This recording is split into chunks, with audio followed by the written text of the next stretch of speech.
The day my husband demanded everything in our divorce, people looked at me like I'd already lost. The house, the savings, the investments, the business we'd built together. He wanted it all. Then he asked for one more thing that made even the judge raise an eyebrow.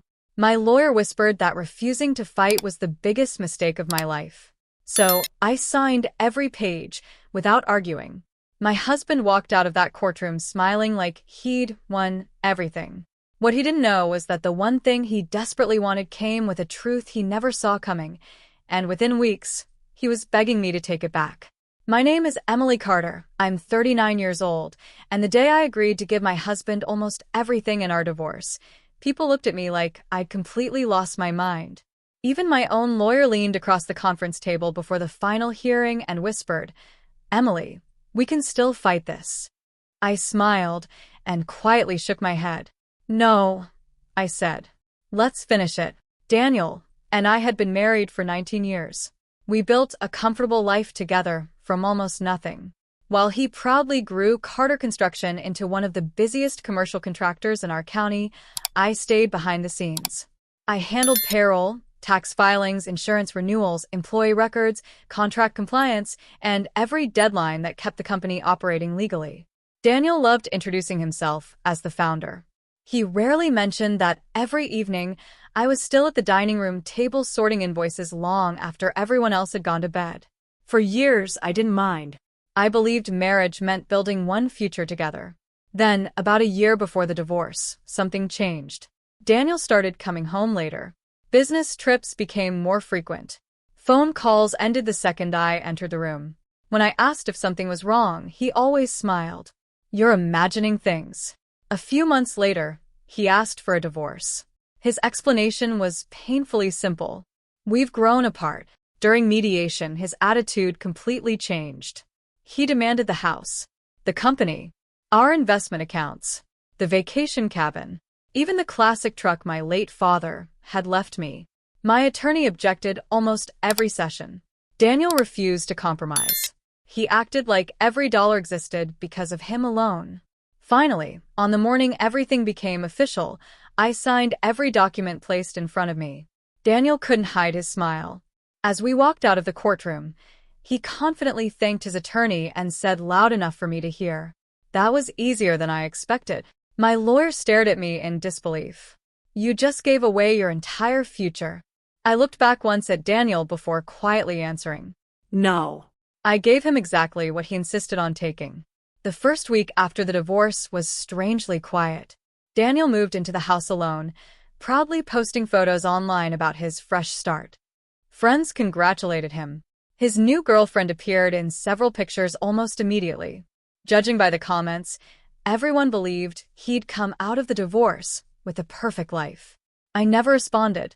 Instead, I focused on settling into my small apartment across town. Exactly 8 days after the papers were signed, my phone rang. "Daniel." I let it go to voicemail. He called again, then again. Finally, I answered. "What?" His voice was sharp. "What the hell did you do?" "I don't know what you're talking about.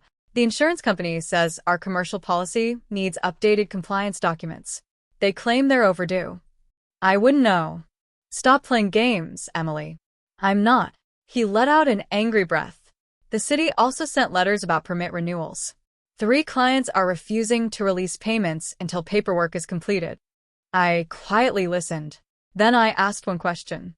"Didn't they transfer all responsibility to you?" Silence. "Of course they did," he finally snapped. "Then, congratulations." He hung up. 2 days later, he called again. This time he sounded less angry, more confused. "Our payroll provider says there are missing authorization updates." I signed every transfer document.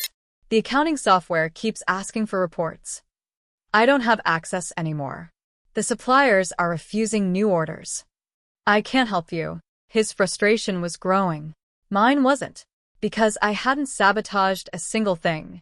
Every document, every password, every instruction manual, every renewal calendar, every employee contact list. I'd handed everything over exactly as required during the divorce. Daniel had simply assumed owning the company was the same as knowing how to run it. For 19 years, he'd attended meetings, signed contracts, shaken hands, and accepted awards. Behind every successful project were hundreds of small responsibilities nobody ever noticed. Responsibilities I quietly handled every single day. Before ending the call, Daniel asked one final question. How did you keep track of all this? I smiled, though he couldn't see it. The same way I kept our marriage together. Then I gently ended the call. Over the next month, Daniel stopped sounding confident every time he called. Instead, he sounded exhausted. The man who once bragged that running the company was easy was suddenly working 16-hour days and still falling behind. He hired an outside accountant, then a compliance consultant, a human resources specialist, finally, an expensive corporate attorney. Each one found another problem. Not hidden problems. Not illegal ones. Just responsibilities that had quietly landed on my desk for nearly 2 decades. Annual licensing renewals. Employee benefit reporting. Safety certifications. Contract deadlines. Tax schedules. Vendor agreements. Equipment insurance. Environmental filings. Every expert asked Daniel the same question. Who handled this before? His answer was always the same. My ex-wife. One afternoon, he showed up outside my apartment without calling. He looked nothing like the man who had walked out of the courthouse smiling. His suit was wrinkled. Dark circles sat beneath his eyes. For a long moment, neither of us spoke. Finally, he said, I don't understand how one person did all this. I never did it alone, I answered. I built systems. I kept records. I planned ahead. He rubbed both hands across his face. I thought you just handled paperwork. I almost laughed. So did everyone else. He stared at me, searching for something to blame. You should have warned me. I tried.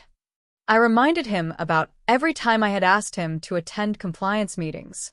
Every binder I'd prepared. Every checklist I'd emailed. Every conversation he'd ended with. Just take care of it. He remembered. I could see it in his face. Those moments he dismissed as unimportant were now determining whether his company survived. Meanwhile, my own life quietly moved forward. A regional manufacturing company offered me a position as Director of Financial Operations after reviewing my experience. During the interview, they didn't ask about the divorce. They asked how I'd successfully managed complex operations for so many years. For the first time in a long while, someone saw the work instead of the person standing beside the spotlight. As I accepted the offer, my phone buzzed again. Daniel. I let it ring. Some lessons couldn't be explained. They had to be lived. 3 months later, Daniel filed another lawsuit. This time, he claimed I'd deliberately left the company in chaos after the divorce. When my attorney called with the news, she sounded almost amused. He thinks you sabotaged the business. I expected that, I replied. The hearing lasted less than 2 hours. Daniel arrived looking determined, surrounded by lawyers and stacks of paperwork. When the judge asked him to explain his claim, he insisted I had intentionally withheld critical information that caused massive financial losses. Then it was our turn. My attorney calmly placed several binders on the evidence table. Inside were years of emails, training schedules, written procedures, employee manuals, meeting invitations, detailed operating checklists. Every document showed the same thing. For years, I had repeatedly asked Daniel to learn how the company actually operated. Every invitation had been ignored. Every training session had been declined. Every checklist had been forwarded back to me with the same instruction. Handle it yourself. The courtroom became very quiet. The judge slowly turned another page before looking directly at Daniel. Mrs. Carter documented every major operational process long before this divorce. He continued reading. She transferred ownership exactly as ordered by the court and surrendered complete access on the agreed date. Then came the sentence that changed everything. Accepting ownership also means accepting responsibility. Daniel's attorney quietly leaned toward him. After a brief conversation, he stood. Your Honor, my client wishes to withdraw his complaint. The judge approved the request within seconds. I gathered my files without saying a word. As I walked past Daniel, he wouldn't look at me. For the first time since our marriage ended, There was no confidence in his face. Only the painful realization that the company hadn't collapsed because I left. It was collapsing because he had never understood what he'd taken responsibility for in the first place. Almost 2 years have passed since the divorce became final. Life looks very different now. Daniel eventually sold most of the construction company just to cover mounting debts and legal expenses. The business he'd fought so hard to keep never completely recovered. Too many clients had moved on, too many experienced employees had left, and too much trust had been lost.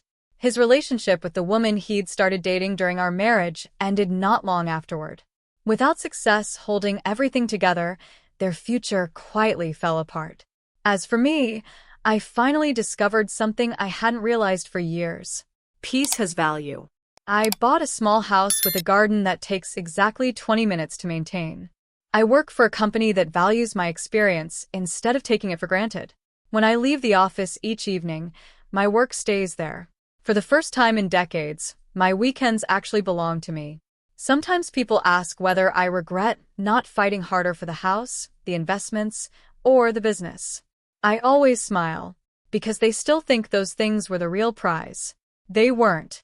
The most valuable thing I ever built couldn't be listed in a divorce settlement. It was knowledge, discipline, experience. Thousands of ordinary decisions that quietly kept everything standing while someone else accepted the credit. Daniel believed success could be divided by signatures on legal documents. He never understood that responsibility transfers with ownership. When he demanded everything, he unknowingly accepted every burden I'd been carrying for 19 years. Looking back, I don't remember the courtroom. I don't remember signing the papers. I remember walking outside, taking one deep breath, and realizing I was no longer responsible for protecting someone who never appreciated what I did. That was the day I actually won. Not because he lost everything, but because I finally found something far more valuable than any asset we ever owned. My freedom.